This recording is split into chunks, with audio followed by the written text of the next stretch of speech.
Welcome! Today we'll find the horizontal tangents for the curve y cubed equals x squared times quantity 2a minus x. Let's break this down step by step. First, let's recall that horizontal tangents occur where the derivative dy dx equals 0. To find dy dx, we'll need to use implicit differentiation since our equation isn't solved for y.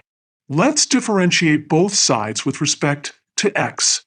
On the left side, we get 3y squared dy dx.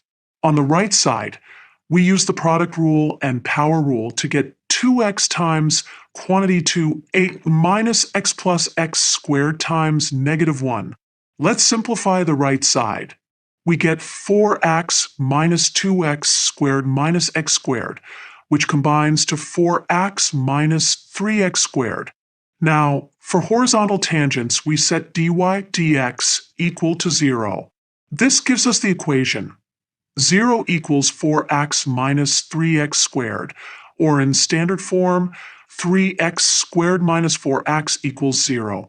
We can factor out x from this equation. X times quantity 3x minus 4 equals 0.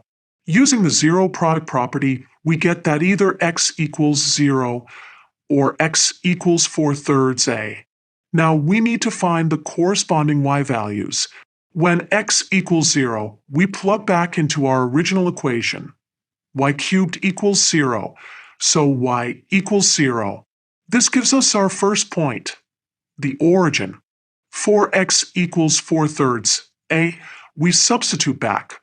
Y cubed equals quantity 4/3 a squared times quantity 2a minus 4/3 a. This simplifies to y cubed equals 8 a cubed over 27. Taking the cube root, we get y equals 2/3 a times the cube root of 4. Let's visualize these points on a graph. Here's what our curve looks like for a positive value of a.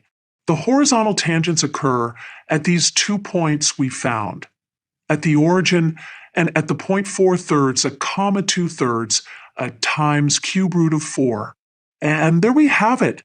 We've found both points where the curve has horizontal tangents. Remember, we did this by using implicit differentiation, setting dy dx equal to 0, and then finding the corresponding y values.